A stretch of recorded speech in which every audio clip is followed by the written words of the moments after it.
Hello and welcome to the Scotland Rugby News Podcast. We are back and there's plenty to talk about. We never take a week off, even though we weren't here last week. And I'm joined by the one and the only Gavin Harper. Hello, sir. Hello, how are you doing? Yeah, I'm very well, thank you. It's a funny old time. It doesn't really feel like the start of the season because there's been so much rugby when it's not been the season. I'm not sure the season ever stops now, really. I can also believe that we're almost in October and about to talk about the first games of the season. So, yeah, it's been a long time coming, but I think we're hopefully all looking forward to Edinburgh and Glasgow getting back underway. Yeah, I think so. Before we start, a quick word from our sponsor. The Scotland Rugby News Podcast is brought to you by S1 Jobs. If it's time to hand in your transfer request, then head over to s1jobs.com and upload your CV. There's thousands of jobs across Scotland and you can find the one for you at S1 Jobs. So go on, have a crack, start your search. Glasgow at Scotstoun. If you're going to play Sharks, it's probably a decent time to play them when Springboks have got a game. Yeah, it's not a bad one, I have to say. It actually is probably the best time to get one of the South African teams, and you're not having to go to South Africa. I just think there's a lot to like about playing them at this time of the year. That said, they have got some pretty good players. You know, Lucanio Am's still in the mix, and there's a lot in that Sharks team that will cause Glasgow problems, but. I think it's interesting the way Franco Smith's picked the Glasgow team, but it's not full strength, but it's almost a balance of some areas are and some aren't. And I think throughout the season, both Edinburgh and Glasgow will see that probably the drip feeding of some younger players, and rather than we're going to have to throw them all in at once, because there might be games. I'm thinking about the games in November, where a lot of the young guys have to play. So I think it'll be the first part of the season will be about getting those guys in, but making sure they've got enough experience alongside them. It's interesting you said. I was about to say that maybe it would be better to play them in South Africa and get that, because at Scotstoun, even when they're fully loaded, you might fancy your chances more. But I do get what you mean. Let's get up and running and hopefully Glasgow can get off to a good start. When I look at that Glasgow team, that was exactly what I was thinking when I saw it earlier. You've got the second rows who are not, Alex Samuel is not really a young pup, but 4 and 5 are not that recognised. And then you've got 6, 7, 8 who could be a starting Scotland back row. In the front row, you've got Jamie Batty and Johnny Matthew. Well, Jamie Batty, Scotland International, Johnny Matthews, seasoned campaigner, Glasgow Rockstar. And then you've got Finn Richardson, who's not that long in the door, and for a tight head is probably a young pup. So yeah, of your starting 8, you're probably looking at 3 of them still learning and 5 of them pretty established. Fair? I think that's entirely fair. I think if we can do that, go through the whole team like that, George Horn's very established, but you put him next to Dan Lancaster on his Glasgow debut. I think right. Let me pick your brains on Dan Lancaster, because obviously we know he's got pedigree. We know that where he's come from, but what do we expect from him? I think I would describe him as like Tom Jordan, but more of a 10. I think he's got more of the game management and more of the control that you would expect from a standoff, but I think he's also got that ability to play 12. So, if he gets stuck, he wouldn't be one of those 10s that would just hoof it out and hope for the best. Like, I think he's got the physicality to mix it. I actually think he could be quite a good replacement for Tom Jordan. That's good to hear. He sounds a lot like me. So a bit of flexibility then, because he's gone with a 6-2 bench, and he's got Dobie who'll play everywhere and anywhere and be outstanding, and you've got Adam Hastings who you would think would come on at 10. Does that mean that Kerr Yule is maybe going to play 60 and Lancaster moves across, and it's a chance for Franco to play things that might happen at another time? Yeah, I think possibly. I think the other one to look at is, depending on how it kind of the game kind of pans out, is they could easily bring Dobie onto the wing and then move Ollie Smith into the centre. That was where Or they Kyle kind Rowe. of, or yeah, there's kind of loads of. I think one of the things with Franco is basically, apart from the front row, everybody can play anywhere. Back five forwards can all play across the back five, and the backs is just sort of throw the names up and see what numbers they hit. Well, even when you look at the back three of the scrum replacements, Cummings, Brown, Ferry, like Cummings, you would think is coming on for Jarry. You would think, but he's also got in him to play, and Gregor Brown, Ewan Ferry. Like, I don't know who they're coming on for. Normally, when you're looking at a team, you're going, right, 8 for 8 or 7 for 7 or 5, you know who's coming on. Whereas you look at that front 8, and other than 16, 17, 18, it's a gamble about who the other three replacements are. It's probably I think that's quite a good thing. I like that they're just rugby players, and they'll have it in them to scrum and line out, and then the rest of the time they're just playing. Yeah, totally. And I think, how many times last season did we see Glasgow pick a match day 23 with 4 hookers in it, for example? Four hookers, 3 scrum halves, and a partridge in a pear tree. Yeah, exactly. So, you say 16, 17 and 18, but there's every chance Gregor Hiddleston comes on for Rory Darge and surprises us all. Now, look, I think it is a good thing. I think, and clearly, the best teams have shown, France have shown that, South Africa have shown that if you can get the best rugby players in your team, or the best players that fit your style in your team, then why not do that? And I think, but part of it is exactly what you say. Gregor Brown, Scott Cummings could be. I mean, that to me, that's Glasgow's second row, but that could be Scotland's second row come November or kind of Six Nations. So I think there's part of it will be for what's coming down the line. But look, I think it's pretty strong when you consider some of the players who are not playing. Think immediately of Kyle Steyn missing that, from that team.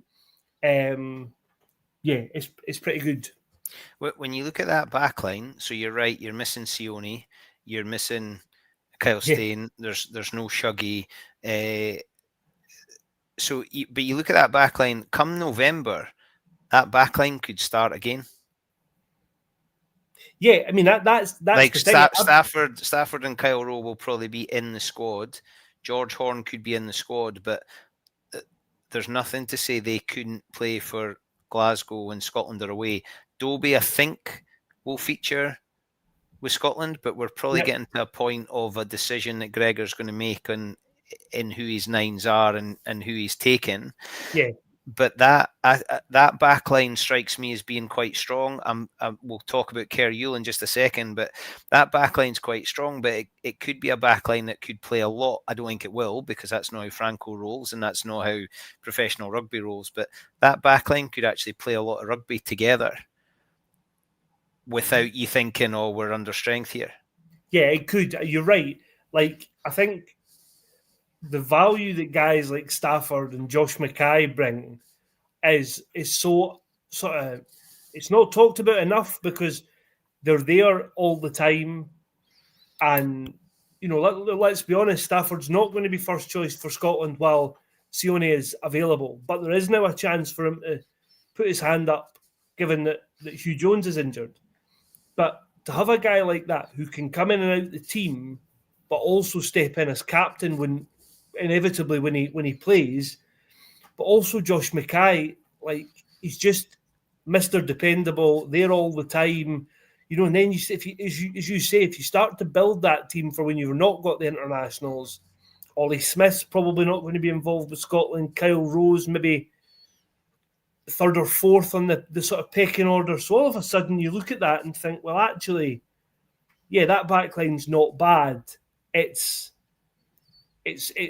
probably not got the X factor of Glasgow's first choice because you're missing, one of the best centre partnerships in the world, but you then have got solid players who are 7.5, 8 out of 10 every week, and then you throw in Kerr Yule and say, okay, like, on you go. And what a great chance for him. Yeah, so I don't really know a lot about Kerr, but has he not got about 400 caps for the under-20s? He does. He's done he got caps fresh out of nursery, and that there's a bit to that, right? And here goes Bruce again. So bear with me. We've got no sevens. We've not really had A teams or Scotland B or A's.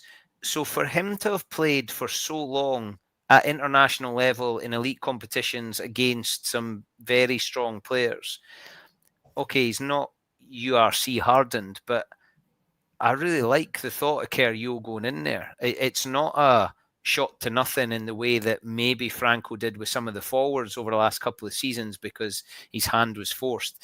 He doesn't have to play Kerr Yule tomorrow.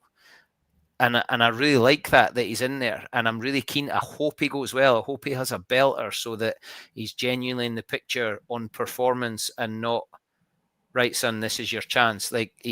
Now it's go for it. Go and, like, it's not a shot to nothing because that makes it sound cheap, but he's got a chance to go and really not establish himself, but just make a statement. Right, I'm now ready. I've done a fairly long apprenticeship that a lot of other players don't get. Yeah, I think the other thing about it is, like, yeah, you're right. He's done a long apprenticeship. He's played more games. He's Scotland's most capped under-20s player. He got that in the World Championship in the summer. And there was a great story. So his dad, Stuart Yule, was S&C with the senior national team. And I remember speaking to Gregor before one of the summer tour games and him saying that when Kerr was away to break the record, it was like the middle of the night in New Zealand. But Stuart had stayed up to watch the game on some World Rugby stream to see his boy break the record. So I think be under no doubt that he'll be at Scotstoun tomorrow. I think it is a great chance for him to make a statement. I think what you're saying about the forwards in years gone by is right. But I think Franco has talked about this being like he's brought through all these forwards, and how many times have we talked about Alex Samuel, Max Williamson, Ewan Ferry, Gregor Brown? Those are Jarry, Finn Richardson now, like Jack Jack Mann, all the hookers, like all the hookers. There is now a nucleus of a squad there. Jack Mann's obviously away, but that squad, the forward pack, feels pretty future-proofed. And I think this is now the time for Franco to go and do this with the backs. Kerr Johnston, I think, will get a chance at some point. Fergus Watson on the wing. And it is a bit of a shot to nothing because there is kind of outwardly, certainly, apart from anybody in the Glasgow Warriors setup, there's sort of no expectation on a kid to go into that team and all of a sudden be the star. But again, doing it the sort of way Franco's done it, Kerr Yule needs to be 6 or 7 out of 10 for that to be declared a success. And if everybody else is 7 or 8 around him, then Glasgow will do all right. But what a first game of pro rugby to go against Lucanio Am. But and the only way it could probably be better, but you've got Stafford, who's been that young player and is now captain of club and has been of country. So for him coming in, it's actually quite nice having Stafford McDowell next to it for pretty much the whole game. And Stafford's a high quality human, not just a good rugby player. So he knows the story, not necessarily looking after him, but he'll be really helpful for Kerr Yule. I think the only way it could potentially be better is if he had Sione to just chuck it to and hope he busts through some things. But I think having Stafford McDowell next year is a really, really nice thing. And, you've got George Horn who creates space and keeps the tempo of the game up. And you've got some pretty useful players. If Dan Lancaster can control the game, it means Kerr Ewell will get the ball when it's time for Kerr Ewell to get the ball. So there's an amazing opportunity there, and that back row you would like to think will look after, and the connection between 12 and that back row will also make things decent. I think that's another big bit of it. I think if you don't want a guy who's 20 and probably, let's be honest, not up to mixing it with the physicality of a South African team on his first URC appearance, thrown in, and all of a sudden you're on the back foot having to try and get your team over the gain line. Like, the fact that I love that you've just brought into question the athletic development of Stuart Yule's boy. I'm hoping that gets through to Stuart Yule, and there will be an official SRU headed notepaper complaint to the headquarters of Scotland Rugby News. I'm not sure it will go that far, but now look, do you know what I mean? I think a bit like that, having that back row is such a help. Yeah. Massively for everybody. Dan Lancaster. Totally. And I think when you're talking about the players that might play later in the year, like look, Franco is apparently a master planner, so all his teams will have been planned out between now and the end of season 29-30. And I have no doubt that in somewhere on that notepad, he's got that backline playing together again. I think the only difference might be that it's with an entirely different back row because they're all away playing for Scotland. And I think that, if you look at having two debutants in the team at 10 and 12, it surely makes sense to pick your strongest back row. And actually, like we spoke to Jack Dempsey last week, and I wouldn't, after 6 months sitting on the sidelines and spent in the gym, I wouldn't fancy being the first guy having to tackle him off a kickoff. Yeah, he was raring to go. Was I think the best way to put it. He's one of those guys you can just imagine eating raw meat, like just pulling the leg off a cow and going for it. Like I like that idea. I like the idea that he's just gonna go for it, because surely it gives a bit of direction. And when you look at the bench after the front row issues that we thought were coming Glasgow's way pre-season, you've then got Hiddleston, Sutherland, and Talakai off the bench. So you would like to think that Glasgow are in a sort of decent position to get off to a good start, and Sharks are not at full strength. Yeah, I think, certainly a few weeks ago, we were worried that Glasgow were going to be last man standing with props, but they actually have all recovered in time. And look, I can't see past Glasgow's home record's very good. As you say, the Sharks are under strength, though still look pretty decent for a largely second string team. I think it's hard to see past a home win. Wow. And then Edinburgh go to Italy, and my worry with like Zebri worry me, and first game of the season worries me, because I don't want to be. I want to feel confident, but I actually wouldn't. I didn't want them to be playing Zebri this weekend, because Does that mean the fact that Zebri worry you, the first game of the season worries you, did Edinburgh not worry you? No, I don't. It's just it. I would rather it was at home. Like, and I always think that when you look at the fixture list, I know you usually look and go, "Oh no, when am I going to Mansfield?" But I always want, like, the dream was first game of the season at home, last game of the season at home. If you saw those, you were like, yes, to be going away to Italy. But and the team's not named until tomorrow, so we don't know. And we know that there's an injury list because Edinburgh have been sharing that at the start of match week, so we know who's not available. I'm really interested to see what Sean goes with, and with Franco picking Kerr Ewell, Dan Lancaster being in, Jarry being in. I'm really interested to see how Sean goes about his team selection. Yeah, I think it is interesting. Look, clearly, after the Ealing and Doncaster doubleheader, Sean wouldn't have wanted to lose 2 10s. I think the fact that Ben Healy hasn't played in either of or any of the friendly matches is maybe a bit of a worry. And look, I think he obviously had a really difficult season last season. But Sean was confident start of the week that he would be fit and has been training. So, I'm saying all this, I should say, fully declare having seen the Edinburgh team, which is out tomorrow lunchtime. So, yeah, I think it is an opportunity it will be an opportunity for Ben Healy. I think other bits of it may be interesting to people.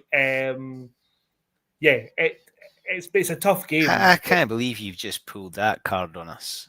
I know he could have played the daft laddie there, but you've just told it. So I didn't. I feel because if anybody else who has seen the team was to watch this, they'd be saying, because all the other members of the press are watching you. Yeah, no, I get it. Nice one. So let's go to Ben Healy. Like Ben Healy played almost every second because I think Cammy Scott came on for the last 2 minutes of the last game of that season, and then Ben Healy couldn't do any right, and it went from literally feast to famine in the space of summer for Ben Healy. So, injuries happen. Ben Healy potentially is the beneficiary of this situation. Jack Dempsey's raring to go. Ben Healy must be desperate to get going. He must be desperate to get going. I think the big difference in that comparison is Jack Dempsey knows that when he's fit, he's absolutely nailed on first choice for club and country. I think I would be surprised if Ben Healy over the last 6 months hasn't thought, why have I moved to Edinburgh?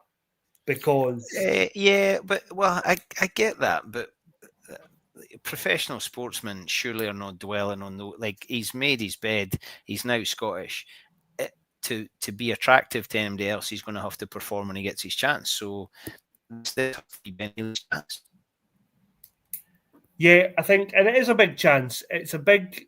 I mean, Ross Thompson was obviously so clearly first choice last year, and I'm not sure if part of that was just that it was easier for Ross Thompson, maybe new coming in, to adapt to Scott Matthews' attack and the way of playing and all that kind of stuff.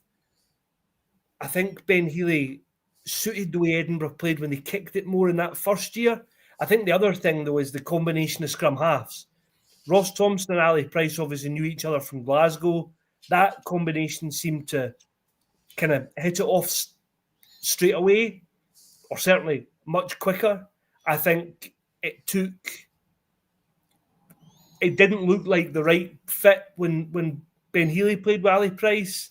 And I think Sean was so set on Ali Price being a scrum half that maybe that was a part of the thinking. I think him and Ben Vellicott looked like a decent partnership. And I think the other thing is, talk about giving players experience around them. I've said, I don't know how long I've said this for now, but what a difference James Lang made when he played for Edinburgh at 12. And although Piers O'Connor's an Edinburgh debutant, he's played a million games for Bristol, and he played obviously for Connacht last season. So now, look, I think I actually think that Edinburgh backline looks on paper pretty good. When you consider that you've then got Darcy, Doohan, Wes Houston, Harry Patterson, if he can stay fit, and then need to get Matt Curry right again. Who knows how long that's going to take and how that will work its way out. But I mean, if he didn't have bad luck, he wouldn't have any luck at all. The Darcy Doohan one, Wes has really developed into a reliable player. The Harry Pat one, I'm really interested to see what and how he goes about things now, because he obviously sort of burst on, played, and then not disappeared, but you know what I mean, then couldn't feature. I see he's sort of backed Edinburgh to do well, which of course he's going to do. But I'm interested to see how much of a part he can play And he'll have to, because you would imagine Darcy and Duhan will be away. Wes is Scottish next year, isn't he? He is, yeah. I totally forgot about that, but yeah, he is. So Harry, I mean, and Harry Pat's the kind of player that could be, if he gets right, a Grant Gilchrist servant to Edinburgh, a Jamie Ritchie servant to Hamish. Like he could be there for the next 10 years and rack up however many hundreds of games, because there's nothing to say he's going to become a Scotland player again. Like, we hope he does, but there's nothing to say he will, which means his Edinburgh appearances could rack up. And I feel like he's the kind of player that could become a bit of a Wes Houston, 8 out of 10 every week, sometimes a 10, probably never less than a 7. And he matters. He cares. He's he wants to play for the club. So I really hope he's able to re-establish himself this season.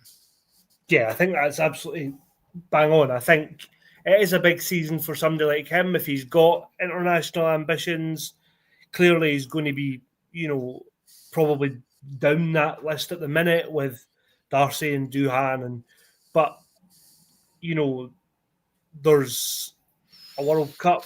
I know we're 2 years away, but there's a World Cup, a million miles off the horizon, and he's somebody that if he could string a run of games together, there's likely to be a load of players. You think of Kyle Rowe, Wes Houston by the time he qualifies, Josh Mackay, I think, by the time he qualifies, Ollie Smith back in the mix, Kyle. Yeah, Kyle Stay. Like there's a lot there. I think for somebody like Harry, it has to be Edinburgh first. Like he's got some hurdles to get over, and I think he wants to, and he's well liked. He's a really humble kid. I've got so much time for him. Do you know what? And not many people see this, so I'm able to sort of talk from the inside here. When the players are not available, obviously they get given responsibilities and they have to come and speak to me in hospitality and things like that. Harry Patterson sells the raffle tickets for It's Good to Give charity, and he's magic. And I think he's now doing it just because he could. And there's no ego in it. He's just, I'll sell the raffle tickets. When you've got somebody like that who's mentally and emotionally and socially invested in the place, you're just desperate for him to do well on the pitch. Just want him to play. You're totally right, and I think looking at Edinburgh's forwards, it's kind of the same, because if you think of the back line, I know Ross Thompson was at Glasgow, but like an Edinburgh boy, Stu Mel boy. Matt Curry has been at the club for a long time. Harry Patterson. All of a sudden, you think, well, actually, Edinburgh look like they're not in a bad place of guys who could be there regularly and for a long time. You then look at the forwards and say, okay, well, where does the back row, Freddie Douglas? I think Edinburgh's find of pre-season has been Tom Curry. I think he's been immense, outstanding. And then you add Liam McConnell. There's a lot there, and back to Bruce having a moan again. The issue is how do we fit them in? Jamie Ritchie left, and I'm delighted for him as an individual, but I'm also delighted for the ripple effect. That frees up a jersey for somebody to go and fight for. But then you've still got Connor Boyle to come back, Luke Crosby. There's still some cabs probably ahead of some of the young pups on the rank. But back to Franco putting players in, Sean, I think, has built confidence in some of the young team because they've been able to get a hit out. I mean, Tom Curry's not just a physical specimen. He's a smart rugby player. Like, he's a student of the game. He's one of Roddy Deans' disciples, and he's very much a product of the Dean's Academy, and he's a smart operator. Liam McConnell's he's a different beef. Douglas, again, it puts his head places that people really shouldn't be putting their head, but his timing is immaculate. He's going to be a real nuisance. I think he's the kind of guy that surely can only learn from Hamish Watson in other areas, but I really hope, talking about that Glasgow back row, I would love to see at some point this year where Edinburgh go the young team and stick Gilco and Sam Skinner in front of them and have Benny Velicott and Ben Healy or Rostock and go, right, come on in, young team, give us that energy, give us that around the park, and still have Hamish to come on and make an impact. And there's a lot. I think there's a lot of things to get excited about. There's been a few doom and gloom on social media about Edinburgh, but I think there's a lot to get excited about.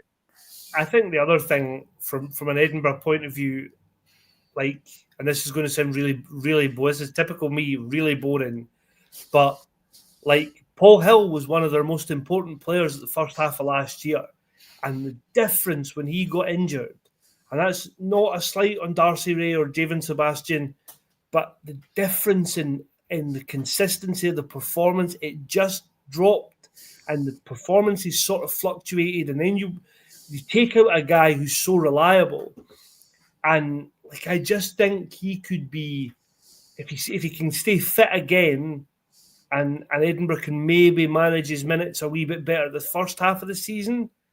Like, but there's another fun, like, to talk about getting excited and looking ahead. If you add Paul Hill and Boan Venter the Springbok, with Pierre Schumann the Lion, like all of a sudden you're going right, and Dylan Richardson, who's, I don't know how long he's out for, I can't remember, but he was listed as injured. But it's not far away, I don't think. But you then got Ewan Ashman the Lion. Yeah.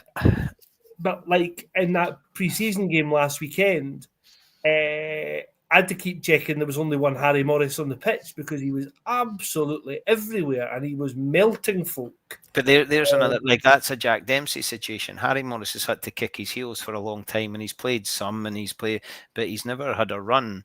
Yeah, and he's at a point in his career where, right, I need game time, I need minutes, I need to show you that everything I'm doing in training I can now implement running into folk and tackling. And he's hungry. He's like talking to that lineup you gave of Edinburgh. Harry Morris wants to play for Edinburgh. Harry Morris is invested in the place. His mum and dad are at the games.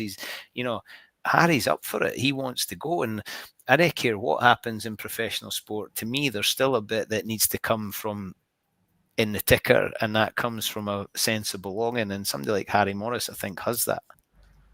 Yeah, absolutely. And I think, these, like, Harry Morris isn't an old guy. He's still got a lot of years to go, but it's starting to become that point of, right, what is the next step for somebody like him? So he's probably, third, fourth choice hooker, but there's a couple of injuries. There's a couple of guys away with Scotland. All of a sudden, him and Jerry Blythe Lafferty get an opportunity. Sean's talked about Ollie Blythe Lafferty being that fourth tight head now, and like fourth tight head sounds ridiculous, but you need your fourth tight head gets a game. Yeah, your fourth tight head gets a game, and especially if we're not 100% clear on how long Xander's going to be out. Xander misses out for Scotland, that probably pulls Darcy Ray in. Like, all of a sudden, everybody jumps up a space. So, yeah, I think there's a lot happening, and I think this is probably where we then see the fruits of David Nucifora's idea about limiting the foreign players.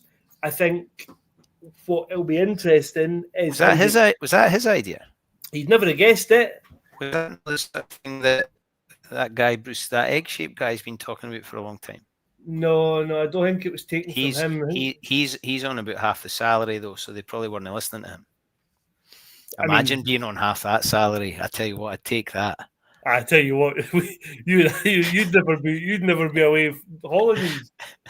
I think there's a comment here. Glasgow second and Edinburgh fourth. Ian, if that's the case, my man, you need to give me some of that stuff that you're snorting or smoking or drinking. Please drink responsibly. Do you know what, Ian? This is, and I've been guilty of this as a club coach. You've no idea what's coming. And I've said this about the Scotland Golden Generation. The Scotland Golden Generation arrived at the same time as the Irish Golden Generation, Anton Dupont, Italy's rise, England still being all right, even though they were like.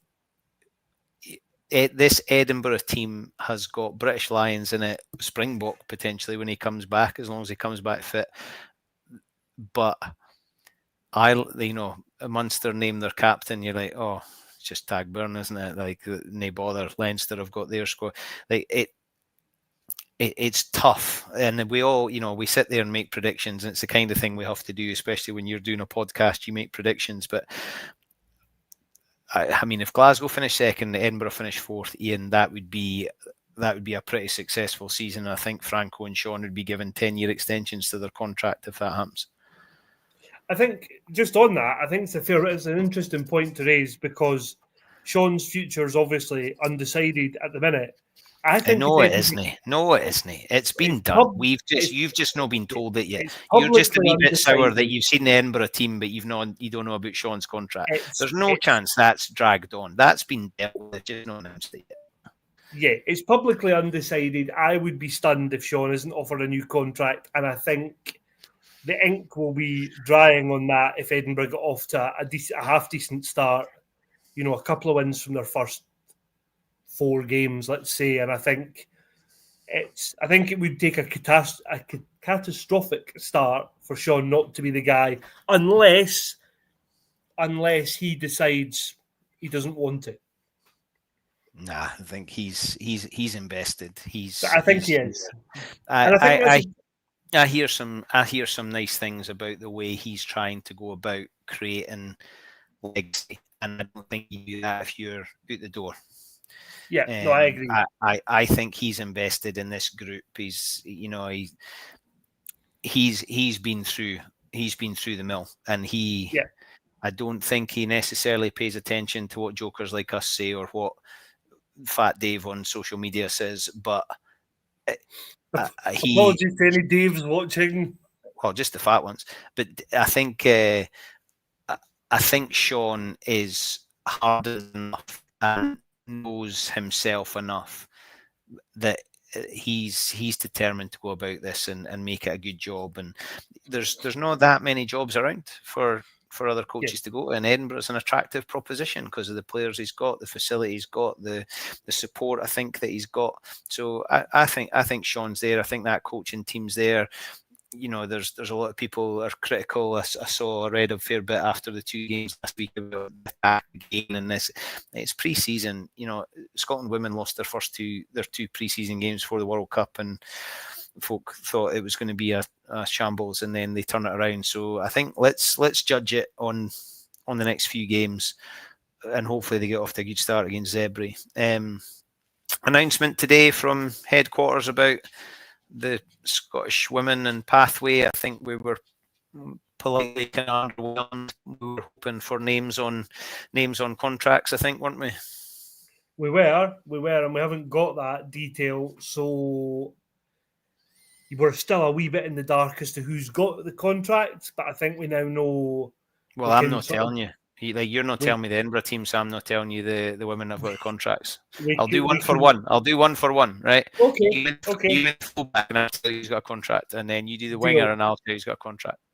I think anybody who's seen the World Cup squad and followed that journey could do a bit of piecing together and work out some of the names of players who will and some of the players who won't.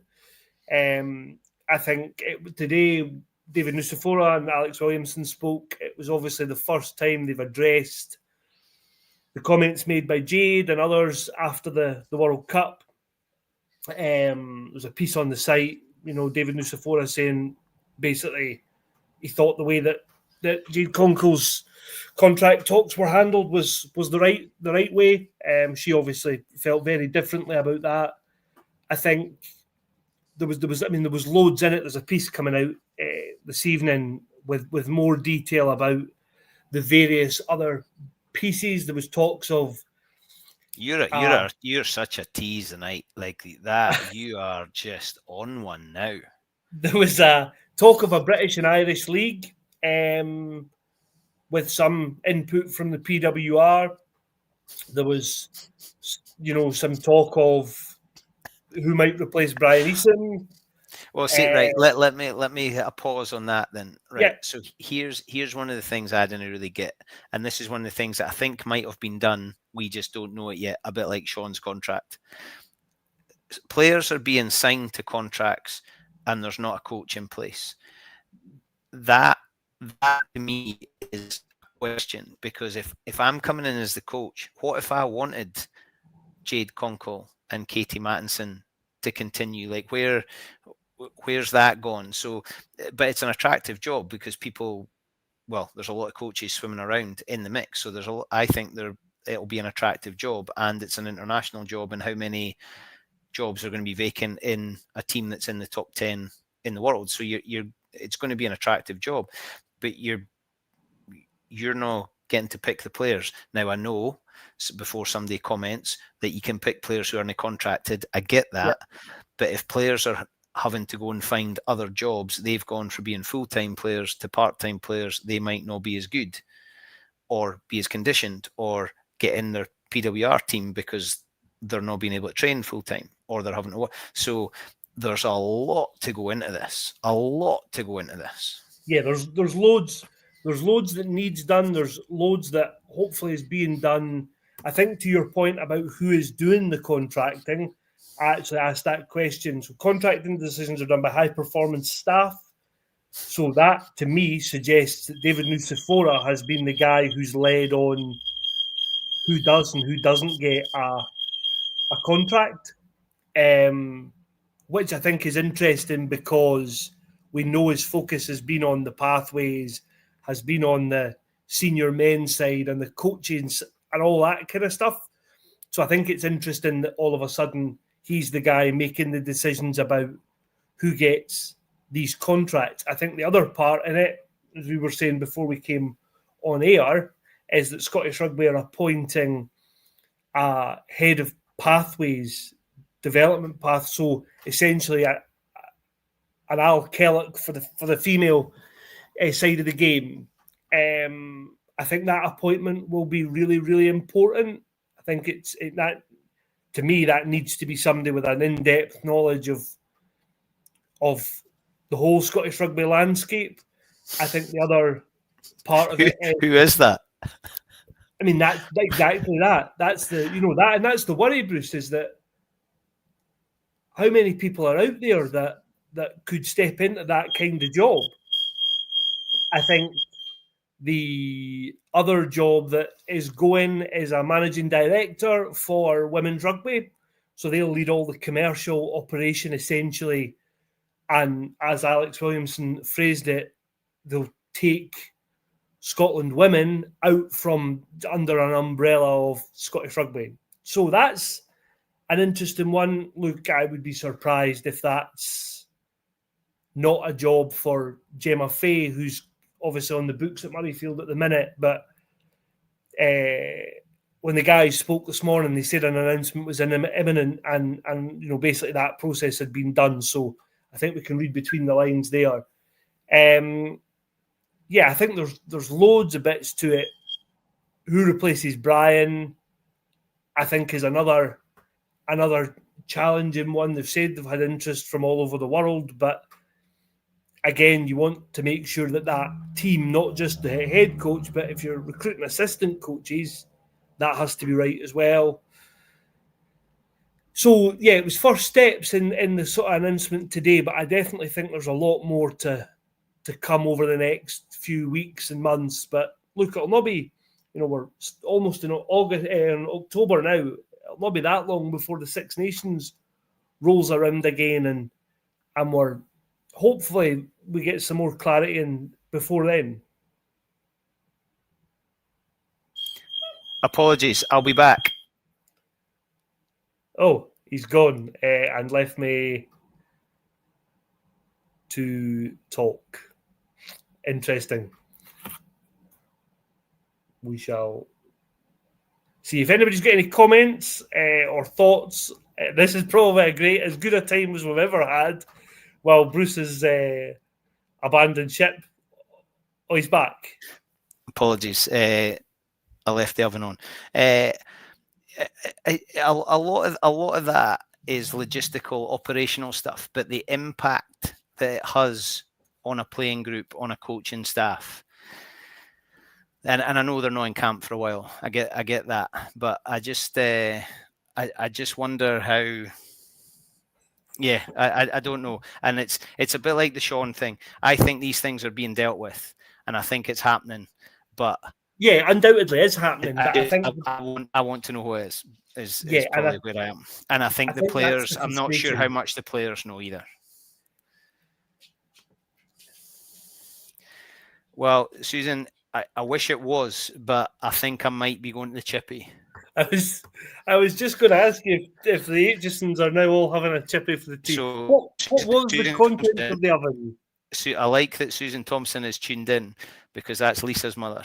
Yes. And Lisa set the cat amongst the pigeons this week with a Facebook post that we all thought meant she was engaged. And she's not. But old folk like me and Susan, who's a lot younger than me, obviously, we got a wee bit excited. But cool the jets, Lisa Thompson is not engaged. And cool your oven because you've burnt the dinner. Well, unfortunately, Mrs. Aitchison's getting the sack. This weekend, we're talking a women World Cup final. Yes. The end of what has been an incredible summer for women's sport, but for women's rugby.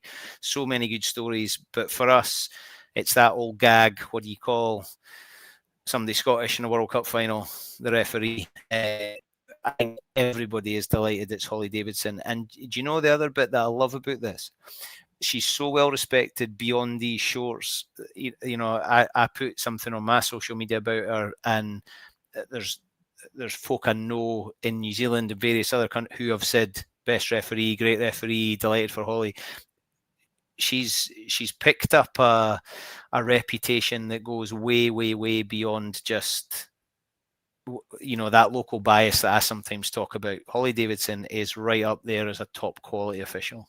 Totally agree. I think probably, and she's talked about this, I certainly talked about it in an interview she did with me and others, but she had a difficult game. She did an autumn international, and it was Ireland, Fiji, I think, and I think she should have shown a red card, and she gave it as yellow, and she got a bit of stick off the back of that. Yeah, and I think she got a bit of stick for doing a South Africa game in last summer. But, you know, outside of those sort of one-off performances, and look, everybody has a bad day at the office, you've just burnt the tea. Like, it doesn't matter if it was you, you're going to have to fix it. You'll be the one sent to the chippy. No, I'm the one who's going to have to eat it and say it's lovely. Yes, that is also... another tin of beans for the pie. Now, look, I think it's a great thing for Scottish Rugby. How many times have we been able to see we've got the ref of a World Cup final? Jim Fleming. Yes, but he's not dined out on that story at all. Never once. No. There is an interview with Jim Fleming on Scotland Rugby News that people can read where he talks. But no, look, and Holly obviously did the last one, and I think it speaks volumes about how she's regarded in that space. But I also think it signals to her that if she keeps going the way she's going, her goal when I spoke to her was 2027. She wants to be at the Men's World Cup. Like, why not? You know. It's funny. It's still funny that though, isn't it? That it still feels like this is a step. Yeah, and I suppose that's, as we've said before, that's where we're at. You know, the women. It is, but I'm not sure Holly Davidson is going to get a game that has 82,000 bums on seats with 7 million folk watching. Although she might be at that World Cup in 2027. I doubt she's going to get a game of that magnitude. I hope I'm wrong, and I hope she gets the World Cup for because there's nothing just that take sex out of it, take gender out of it. Holly Davidson could be the World Cup final referee in 2027, and that would be amazing.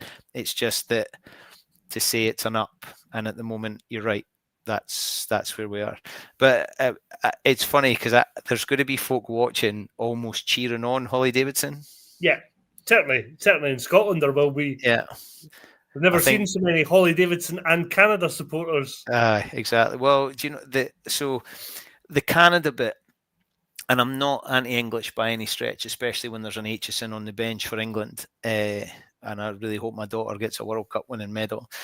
But the Canada story, if it wasn't England at an England World Cup and all the benefits that will come if and when they win to the game in this country, but for Canada to crowdfund and have Shania Twain watching rugby, like even just for that, I want them to win. Like Shania Twain, like if she's not I don't know if has it been announced yet? Who's singing before the game? Please tell me it's Shania Twain. I'm not sure. I've not seen that, but Shania Twain watching rugby. Like if nothing else has come out of this World Cup, Shania Twain knows that happiness is egg-shaped, and that is enough for me to say this has been a success. But Canada, like this is a Netflix documentary. It might be better than the Six Nations one. It probably couldn't. My video of my holiday in Canada in the summer is better than the Six Nations one. But this could be, because those women and that coaching team, and Canada is massive. Yes. Getting that squad together, girls that are playing in BC, that are playing in Ontario, like that's like us teaming up with somebody in New York. That's the distances we're traveling here, and them being together, getting stronger.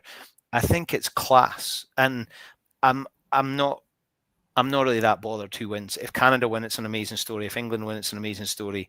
I hope Holly Davidson referees well.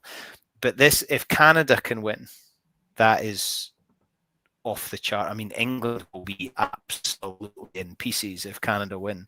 But what a story. And then my wee pal, Ian Monaghan, is coaching Canada. So we have got another Scottish representation in that final. And I'm delighted for him. I'm absolutely delighted for him, because he left here, went to Hong Kong, now he's in Canada. Go on, Snoopy. And I think it is brilliant to have, some Scottish representation. I think you're right. The Canada story is an amazing story. However, I just think, as we said about Scotland, getting to the quarterfinals was like, playing England with Scotland's World Cup final. I just think that win over New Zealand probably was New Zealand. It was Canada's World Cup. I mean, all sense is that, but then the England freeze in front of 82,000 expectation. Do they get a red card? Does Holly send somebody off in 5 minutes? Like it could happen. I hope. And I spoke to somebody yesterday, reasonably high up, and they were saying, for the benefit of everybody, I just hope it's really close. I hope it's in the game. And they said, if England win a drop goal in the 100th minute, then that's the story. Because, and that for me, that's one of the big issues. What we don't want is, with all eyes on it, to be a rout, because then what are we watching here? I think we need it to be, and the ball and play time for the women's game is great for people to have their eyes on it. Yeah. And I hope that is the case. I hope we get a lot of ball and play time. And I hope I hope Holly doesn't have too many decisions to make that confuse punters watching. And there's been so many comments on social media, mostly from Canadians, saying, I had no idea about rugby, but I'm right behind this team. I'm now watching, where's my local rugby team in Canada? All that stuff. That's what this is for. Yeah, totally agree. You've summed that up perfectly. Wow. My final word would be, I think England will be too strong. And I hope it's close. Holly Aitchison's going to come on and kick that drop goal in the 100th minute, and the headlines are going to be Aitchison wins World Cup, and I'll be photoshopping other pictures onto that. Probably not my head onto Holly Davidson's body, because that is the stuff of nightmares, I'm guessing. Yes, more. Yeah, I think more for her than. Yeah. Anyway, let's not go into that. I've upset too many people tonight already, and there's going to have to be some official apologies in the comments after this. Big fella, good to see you. Lots on. Enjoy Scotstoun tomorrow night. Will do. Hopefully Enjoy your weekend. We meet next week and we're talking about 2 wins, a great performance of Holly Davidson, and we'll get Ian Monaghan on with his World Cup winning medal. That sounds good to me. That's the dream. A final word from our sponsor. Scotland Rugby News Podcast is brought to you by S1 Jobs. If it's time to hand in your transfer request, then head over to s1jobs.com. Upload your CV right now. There are thousands of jobs across Scotland, and you can find the one for you at S1 Jobs. So go on, start your search now. Look after yourself. Have a great weekend, and we'll see you all next week. Thank you. Cheers, Gav.